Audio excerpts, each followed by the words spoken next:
그리고 인생의 처절한 역경 중에도 하나님을 신뢰하기라는 제목으로 여러분과 좀 말씀을 나누겠습니다. 어제 우리 이제 임윤희 집사님, 박성북 집사님 빈소에 잘 다녀왔는데요. 오늘 되게 감사하게 우리 오늘 하관을 해야 되는데 그곳에는 비가 내리지 않았다고 해요. 너무 감사한 소식을 들어서 잘 마치고 전주로 이동하는 길이라는 메시지를 받았는데요. 너무나 감사한 일이죠. 제가 서울에는 비가 많이 오는데 그쪽에는 내리지 않았나 봐요. 그랬는데 그냥 구름만 좀 끼는 정도였다라고 얘기해 주셔서 너무나 감사하게 장례를 잘 마쳤노라고 연락을 받았습니다. 어제 함께 해주신 분들 감사하고 또 우리 기도해 주셨던 우리 권사님 너무나 감사드리고요. 어제 먼 길 다녀오는 동안에 비 정말 많이 오더라고요. 그런데 하나님께서 안전하게 지켜주셔서 저희가 예상한 시간보다도 빨리 돌아올 수 있어서 너무나 감사한 시간이었습니다. 함께 해주신 성도님들 감사하고 오늘 말씀 나누겠습니다. 오늘 본문은 또 하나의 아람 군대와 이스라엘의 이야기입니다. 우리가 지난주에 살펴본 이야기로는 다시는 아람 군대가 이스라엘 땅에 들어오지 못했다라는 것으로 마무리가 됐는데 이제 시간이 좀 지난 거예요. 그 이후로 시간이 지나가고 그렇게 이스라엘을 넘보지 못했던 아람 군대가 다시 이제 아람 왕 베나닷 때에 다시 이스라엘을 침공한 사건이 일어났는데 상황을 보니 이스라엘이 하나님 앞에 범죄했을 때입니다. 하나님께서 아마 이스라엘이 하나님의 뜻을 쫓아 잘 가고 있었다면 하나님께서 지난주에 우리가 살펴봤던 대로 다시는 아람 군대가 하나님의 택한 백성들을 넘보지 못하게 하나님이 지키시지 않았을까 하는 그런 생각을 해봅니다만 다시 이스라엘이 하나님의 뜻을 거스르고 하나님을 떠나니까 하나님께서는 다시 아람의 군대가 이스라엘을 공격하게 하셨는데 그 왕 베나닷 때에 다시 이스라엘을 침공했는데 오늘 이야기를 보니까 그 상황이 상당히 좀 심각합니다. 6장 24절에 보니까 아람 왕 베나닷이 이스라엘을 쳐들어와 성을 에워쌌다라고 표현을 합니다. 성을 포위한 거예요. 우리가 요즘에도 예레미야 말씀을 읽으면서 바벨론 군대가 느부갓네살 군대가 와서 예루살렘 성을 포위하고 있는 장면을 우리가 묵상하셨을 텐데요. 그런 장면입니다. 이때가 이스라엘의 여호람 왕 때입니다. 북이스라엘의 가장 악한 왕이 누구죠? 아합이죠. 아합. 그죠? 아합의 아들입니다. 아합의 아들 아하시아가 왕위를 물려받았다가 그 다음에 이제 여호람이 왕위를 물려받게 되는데 아합의 왕이죠. 이 여호람 때에 그 시간이 얼마나 되었는지는 알 수 없지만 아람 군대가 와서 북왕국 이스라엘의 사마리아 성을 수도죠.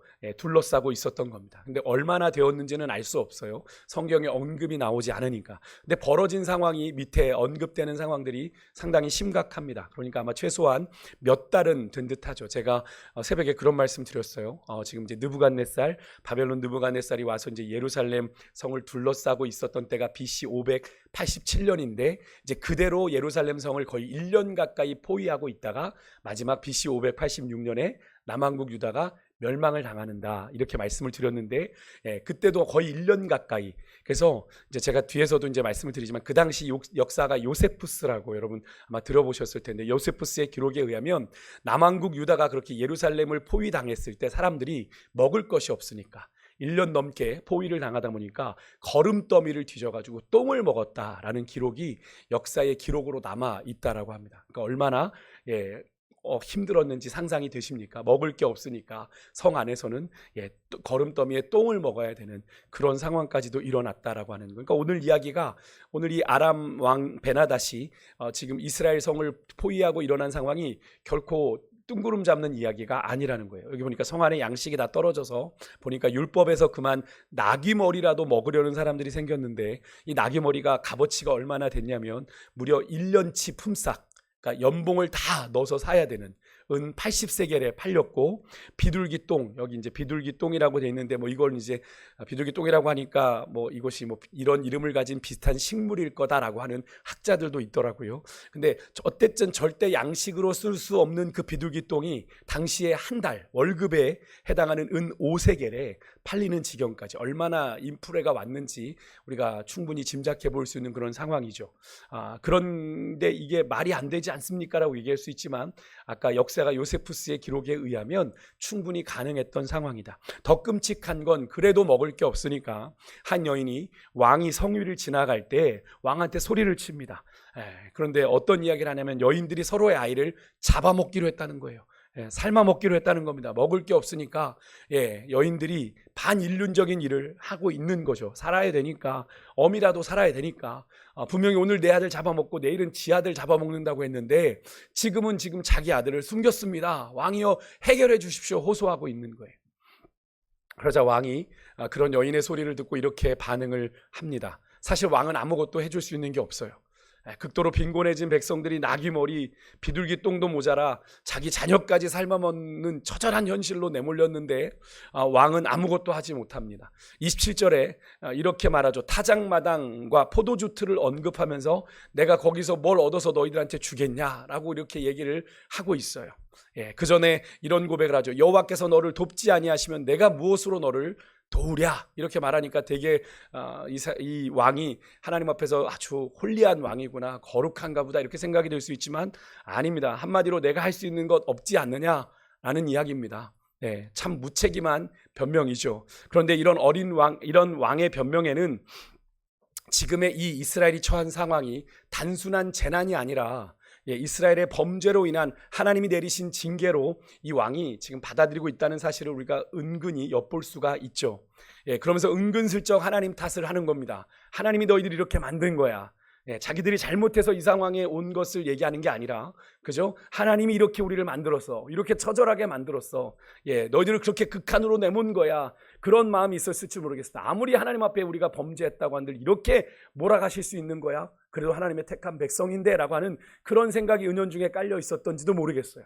참 어이가 없는 모습이죠.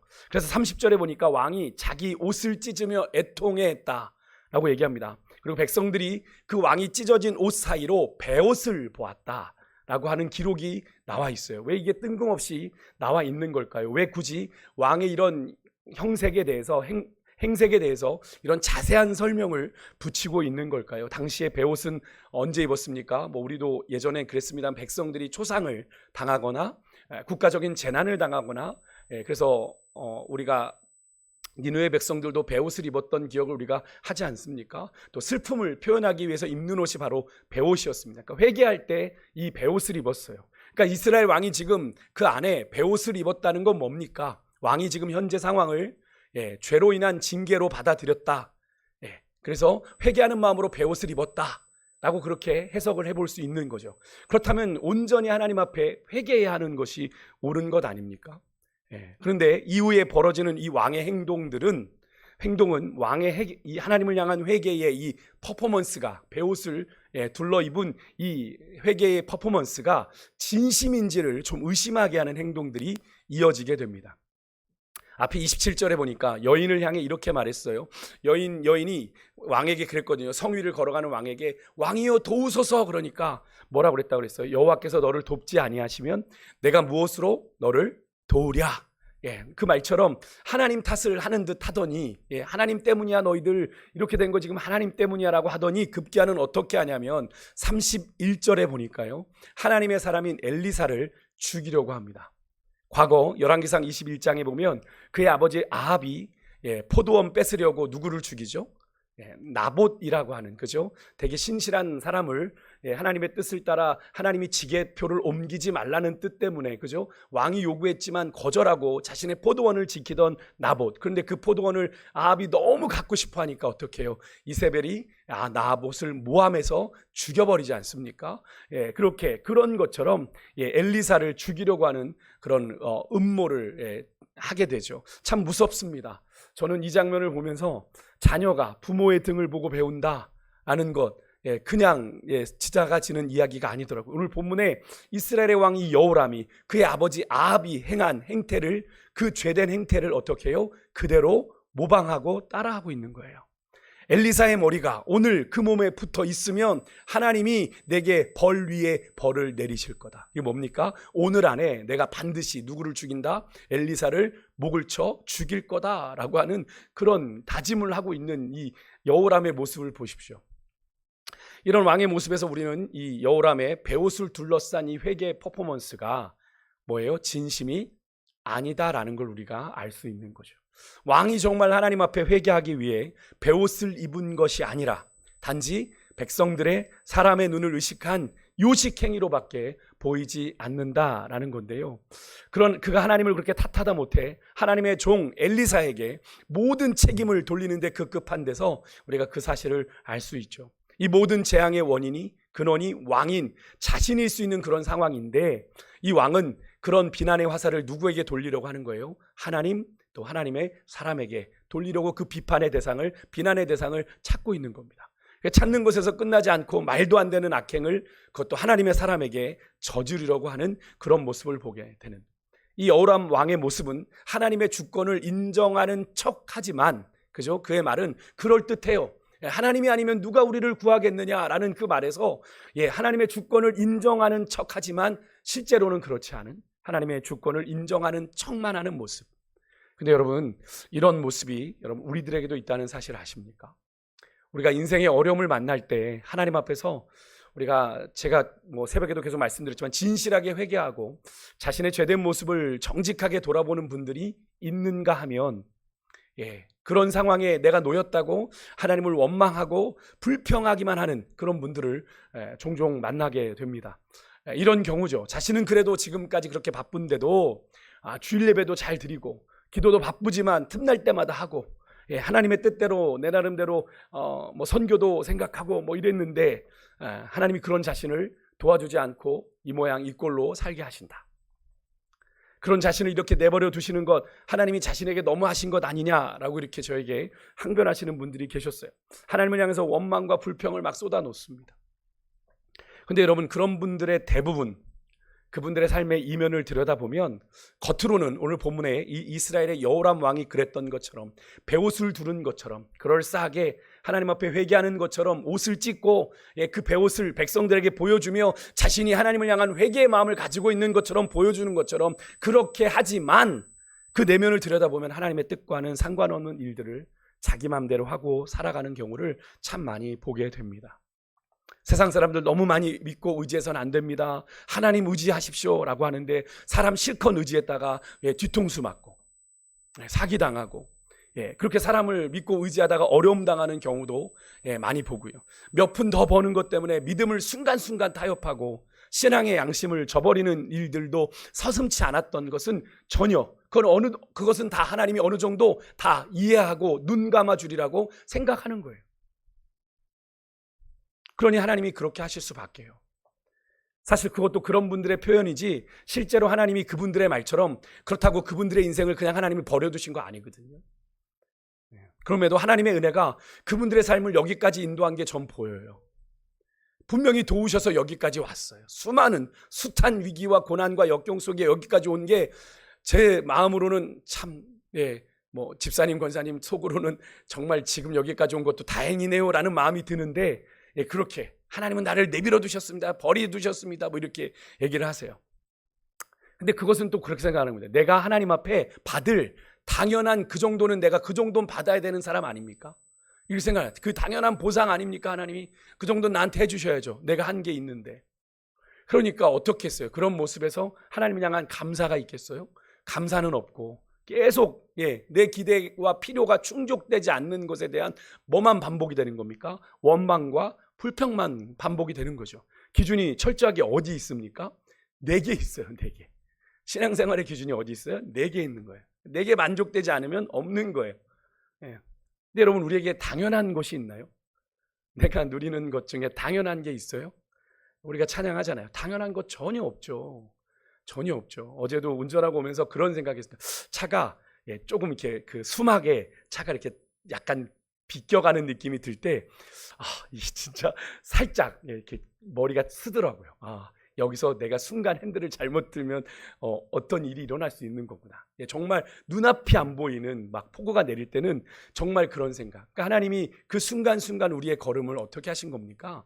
지키신 거잖아요. 우리가 찬양하는 것처럼 내가 호흡하는 것도 당연한 것 아니라 은혜였소 라고 고백을 하는데, 그것을 당연한 거라고 여기니 어떻게 해요? 거기서부터 하나님에 대한 관계가 문제가 생기는 거죠. 당연하다고 생각을 하니까. 그게 당연한 게 아니라 은혜가 되면, 그죠? 더 감사가 되고 더 하나님의 감사가 보여질 텐데, 그걸 내가 당연할 누릴 권리라고 생각하니까 거기서부터 신앙생활에 문제가 생기는 겁니다. 오늘 본문에 나오는 이스라엘 왕이 여호람이 그랬습니다. 겉으로는 그럴듯하게 백성들 앞에서 막 성 위에 올라가서 옷도 찢고 막 그 안에 있는 베옷도 보여주고, 야, 나 하나님 앞에 회개하는 마음 가지고 있어. 봐봐. 이렇게 옷을 찢었는지 모르지만 그에게는 뭐예요? 하나님의 징계에 대해서 진심으로 애통하는 마음이 없었던. 니느웨 왕이 요나의 그 이야기를 듣고, 그 대충 전한 그 이야기를 듣고, 그죠? 사흘을 걸어다녔는데 하루밖에 안 지난 그 요나의 그 성의 없는 외침을 듣고 니느웨가 왕부터 회개하니까 가축까지 다 회개한 일이 벌어지지 않았습니까? 사실 이스라엘에게 지금 회복돼야 되는 건 바로 그거거든요. 여호람이 하나님 앞에 진짜 옷을 찢고, 정말 베옷을 입은 상태로, 야, 백성들 다 모여라, 하나님 앞에 무릎 꿇자라고 해야 되는데 그럴 마음이 없었던 겁니다.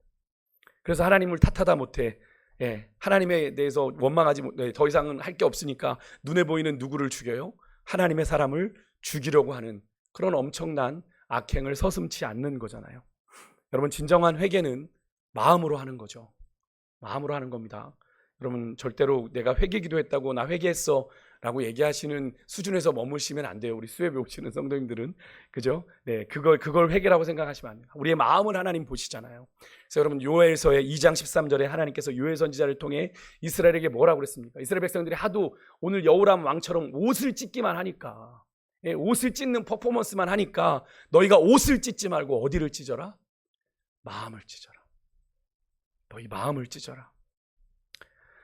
여러분, 어쩌면 오늘 이 시대가 주님 앞에서 이 마음을 찢는 진정한 회개와 애통을 찾아보기 힘든 시대입니다. 이분 목회자들조차도. 저희 교단도 그런 걸 하셨더라고요. 이번에 총회가 딱 바뀌고 나니까 총회 임원들이 이제 바뀌어서 어느 한 교회 모여서 회개의 기도회를 여셨는데, 정말 우리 교단도 회개가 많이 필요한데, 다른 데도 마찬가지지만 정말로 그런 진정한 회개와 애통을 찾아보기 힘든 시대가 오늘날의 시대. 하나님이, 여러분, 우리가 신앙생활을 할 때 여러분, 하나님이 우리에게 원하시는 것을 행하는 것이 올바른 신앙생활이죠. 맞습니까? 내 나름대로 하는 건 여러분 절대로 올바른 신앙생활이 아닙니다. 그죠? 내가 최선을 다해서 실패하는 건 하나님한테 괜찮아요. 그런데 내가 나름대로 이렇게 정해놓고, 마지노선 정해놓고 내 나름대로 신앙생활 하는 건 올바른 신앙생활이 아니에요. 올바른 신앙생활은 비록 어렵더라도, 그죠? 힘들더라도 누군가는, 야, 시대착오적이야, 너 되게 고리타분해 라고 얘기한다고 할지라도 어떻게 해요? 말씀대로 하나님이 원하시는 대로 하는 것이 신앙생활이죠. 그죠? 그런데 요즘에 많은 현대 크리스찬들이 그래요. 내 나름대로 열심히 하고 있습니다. 그렇게 항변을 합니다. 목회자들이 권면하고 또 이렇게 하면 내 나름대로 하고 있어요. 그런데 그럼 더 이상 할 말이 없죠. 목회자들이 뭐라고 나름대로 하고 계시던데 뭐라고 더 얘기하겠습니까? 기도할게요 라고 말하는 거지만, 여러분, 이 말이 옳습니까? 하나님 앞에서 내 나름대로 하는 신앙생활 아니에요. 그 내 나름대로라는 표현에 뭐가 들어있습니까? 그냥 내 맘대로 할게요, 내 뜻대로 할게요, 내 중심으로 할게요 라는 이야기가 담겨 있는 겁니다. 어떻게 그게 올바른 신앙생활입니까? 신앙생활은 주를 위해서 하는 거잖아요. 주님을 위한 삶을 사는 건데, 그러면 어떻게든 우리가 실패하더라도, 제가 실패 없다라는 거 아닙니다. 넘어질 수 있죠. 그렇게 마음을 먹지만 그 결심이 흐트러질 수 있고 의지가 연약해질 수 있어요. 하지만 내가 그럼에도 불구하고 하나님 뜻대로 살아보려고 하는 몸부림 주님은 아시거든요. 그런데 이미 내가 정해놔요. 이 정도 손해보지 않을 만큼, 내가 피해보지 않을 만큼 그렇게 신앙생활하는 걸 하나님이 우리의 중심의 진실함으로 받으시겠어요? 아니죠. 여러분, 우리가 정말 하나님의 말씀하신 대로, 하나님의 뜻대로, 하나님이 원하신 대로 우리가 신앙생활을 좀 했으면 좋겠고요. 그렇게 할 때 우리가 상상할 수 없는, 내가 기대하지 못했던, 내가 예상하지 못했던, 내가 상상하지 못했던 하나님만으로만 경험하게 되는 특별하고 귀한 은혜가 우리의 삶에 임하게 될 줄 믿습니다. 왜 우리가 늘 내가 예상한 만큼만 하나님을 경험하게 되냐면, 늘 말씀드리지만 자꾸 내가 그린 것만큼만 하나님 앞에 순종해서 그래요. 내가 계산한 만큼만. 근데 그것을 꼭 뛰어넘는 은혜가 우리 사랑하는 성도님들에게 있으시기를 주 이름으로 축복합니다. 그래서 그렇게 할 때 하나님의 역사가, 그래서 여리고성이 경험되는 거고, 그죠? 홍해가 갈라지는 역사도 경험되는 거잖아요. 아무에게나 그 경험이 일어나는 것 아니지 않습니까? 여러분, 그런 은혜가 우리 세강의 성도님들께 임하기를 주 이름으로 축복합니다. 그런 가운데 32절에 보니까 이제 이스라엘의 왕 여호람이 엘리사의 집으로 자객을 보내요. 뭐 사신이라고 그러는데 자객 보내. 근데 이 행동은 이제 더 이상 이 여호람은 하나님께 희망을 걸지 않겠다라고 하는 의미심장한 행동입니다. 왜 뒤에 보면 33절에 이렇게 얘기를 해요. 여호람에 보낸 사신이 이렇게 얘기합니다. 이 재앙이 여호와께로부터 나왔으니 어찌 더 여호와를 기다리리요? 이렇게 얘기합니다. 그러니까 왕이 보낸 사람의 말에도 그 사실을 확인하게 되죠. 더 이상 하나님 기대 안 합니다. 참 미련하고 어리석기 짝이 없는 이 여호람 왕의 행동이에요.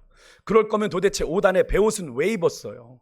상투적이고 형식적인 행동인 거죠. 하나님을 백성들만 기만하는 게 아니라 하나님도 기만하는 행동을 이 여호람이 한 겁니다. 근데 엘리사는 이미 그렇게 여호람이 자신을 죽일 자객을 보낸다는 사실을 이미 성경에 보니까 알았죠. 그래서 이미 그의 집에 같이 모여 있던 장로들에게 이야기해요. 그 사람이 올 건데 그 사람을 자기 집안으로 돌아가지 못하게 막아라, 이렇게 이야기를 합니다. 근데 그때 엘리사가 이런 표현을 합니다. 그 여호람을 가리켜서 이렇게 말해요. 이 살인자의 아들이 내 머리를 베려고 사람을 보내는 것을 보느냐, 이렇게 이야기를 합니다. 여기서 이 살인자의 아들이란 누구를 말하는 거예요? 이스라엘의 지금 현재 왕 여호람이죠. 근데 제가 왜 이 엘리사가 그를 가리켜 살인자의 아들이라고 그러는 거예요? 제가 아까도 여호람이 누구의 아들? 이스라엘의 가장 악한 왕 아합의 아들이란 사실을 확인시켜 주는 거죠. 얼마든지 이런 행동을 할 수 있는 존재다 라는 거예요. 더 이상 그래서 이런 아픔의 역사가 이 아합의 자손에게서 일어나서는 안 된다는 이야기를 이 엘리사는 하고 있는 겁니다. 그런 악의 고리를 끊고 싶은 거죠. 그래서 지금 이 왕의 암살자가 엘리사에게 왔지만 그 배후에는 뭐가 있냐면 그의 주인의 발소리가 난다. 그러니까 이 암살자가 자의로 온 게 아니라 그의 주인 여호람의 발소리가 뒤에 있다. 배후에는 누가 있다라는 거예요. 자기를 죽이려는 배후에는 이스라엘의 왕이 있다라는 걸 엘리사가 다시 한번 그 장로들에게 확인시켜 주는 거죠. 사실 이 정도면 이제 이스라엘 왕인 여호람의 실체가 우리에게 너무나도 분명해지죠. 지금의 이 참혹한 조국의 상황이 자기 자식까지 삶아먹는 이 상황이 폐역한 이스라엘을 향한 하나님의 진노고 심판인 것을 깨달았다면 지금 더 이상 갈 때까지 간 거잖아요. 그죠? 그럼 왕으로서 정말 하나님의 용서와 구원을 바라며 기다리는 것이 마땅한데, 기도하는 것이 마땅한데, 이 어리석은 여호람은 그 상황이 하나님과의 관계에서 비롯된 걸 알면서도 하나님 앞에서 그 문제를 놓고 겸손하게 해결하려고 하지 않고 어떻게 해요? 자기 스스로 그 문제를 해결하려고 하는 거예요. 어떻게 해요? 아마도 추측해 보건대 우리가 지난주에 살펴봤던 과거 엘리사를 잡으려 했던 아람의 기억을 하십니까? 그 아람을 기억하고 엘리사를 잡아 죽여. 누구를 달래려는 거예요? 아람의 아람 왕 베나닷을 달래려는 거죠. 당신의 선친들이 그렇게 했던 거 기억하시죠? 엘리사 잡아 줄 테니 여기서 잊지 말고 돌아, 이렇게 하고 싶은 얼마나 세속적이고 근시안적이고 미련한 생각입니까? 얼마나 미련한 생각이에요. 그러자 엘리사가 7장 1절에 이렇게 얘기합니다. 하나님께서 성문 안의 상황을 하루 만에 회복시킬 거다라는 말씀을 전합니다. 황당한 이야기겠죠. 지금 음식이 없어서 자식까지 삶아 먹는 상황에 그 성 안의 상황이 하루 만에, 내일 이맘때 그렇게 된다는 이야기가 참 어려운 이야기일 겁니다. 이스라엘 왕정 시대의 한 스아, 오늘 여기 본문에 나오는 한 스아는 한 7.3리터 정도 되는 양이었고요. 보리 14.6리터가 한 세겔로 살 수 있는 그런 양이었습니다. 그러니까 오늘 이 여기에서 보리 두 스아를 한 세겔로 매매하게 된다라는 건 과거 그러니까 이스라엘 왕정 시대에 하던 그런 정상적인 상거래가 성 안에서 다시 회복될 거다. 지금 물가가 엄청나게 올라가서 나귀머리를 뭐 연봉으로 뭐 비둘기똥을 월급으로 사야 되는 그런 말도 안 되는 상황이지만 그것이 내일 이맘때에 정상적인 과거 우리가 그렇게 매매하던 때로 돌아갈 것이다라고 얘기하는 건데, 엘리사가 이 말을 하는 이유는 직접적으로는 하나님이 전하라 하신 말씀이기도 하지만 한편으로는 너희들이 정말 절망스러운 상황이지만 그럼에도 불구하고 누구를 기대해라? 하나님을 기대해라. 하나님의 도우심을 기대해라. 불신앙 버리고, 지금 왕이 앞장서 행하고 있는 이 불신앙 버리고 누구의 때를 기다려라? 하나님의 때를 기다려라. 특히 그 시간이 오래지 않고 언제라 그랬어요? 내일 이맘때. 단 하루의 기다림만으로도 너희들의 상황이 역전될 수 있어.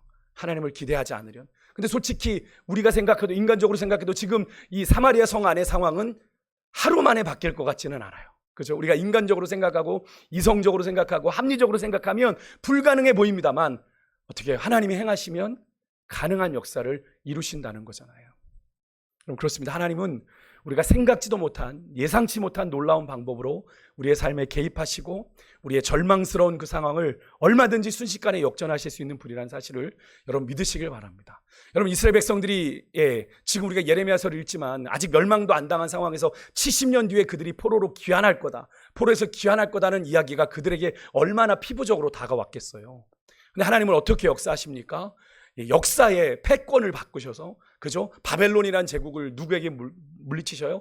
메데 파사, 페르시아 제국에게 멸망시키셔서 거기에 세운 하나님의 종 고레스를 통해 그 역사를 하나님이 이루시잖아요. 하나님의 역사를 이루면 하나님은 역사도 바꾸실 수 있는 분이라는 걸 우리에게 보여주시는 것 아닙니까? 근데 자꾸 우리는 우리의 한계 속에서, 이스라엘의 한계 속에서는 도무지 답이 없어요. 우리가 지금 여기서 70년 포로 생활을 하고 돌아오면 씨가 다 마를 텐데 과연 우리가 돌아올 수 있을까? 이런 생각들 한 그런 상황 아니겠습니까? 그런데 이스라엘이 과연 고레스 왕이 페르시아 제국이 세워질 거라는 상상이나 했겠냐고요. 근데 그 상상하지 못한 방법으로 하나님은 이스라엘에게 뭘 행하셨어요? 하나님의 구원의 역사를 이루시지 않습니까? 여러분, 그 하나님은 지금도 우리 가운데 살아계셔서 그렇게 역사하시는 분인 줄 여러분 믿으시길 바랍니다. 우리의 계산으로는 답이 없어도, 우리의 생각으로는 방법이 없어도 하나님이 얼마든지 상황을 바꾸시면 그 역사가 일어나게 되는 거잖아요. 우리가 다음 주에 어떻게 하나님이 그 상황 가운데 그 처참한 그 사마리아 성 상황을 바꾸시는지를 좀 나누겠는데요.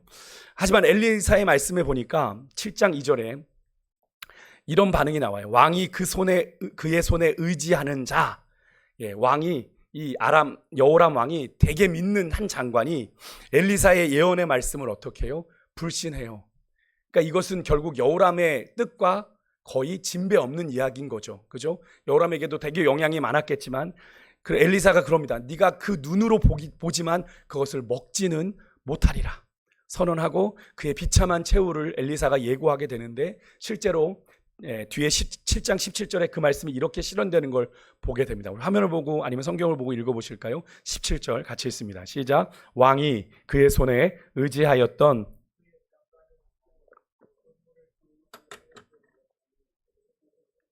그를 밟음에 하나님의 사람의 말대로 죽었으니 왕이 내려왔을 때에 그가 말한 대로라. 아멘. 사실 하루 사이에 성읍 내의 물가를 과거처럼 정상적으로 된다는 말이 이 장관에게는 얼토당토하는 이야기로 들렸을 것 같아요. 사실 많이 우리도 공감이 되지 않습니까?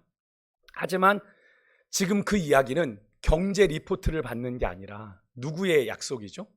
그들의 운명을 쥐고 있는 하나님의 약속이죠.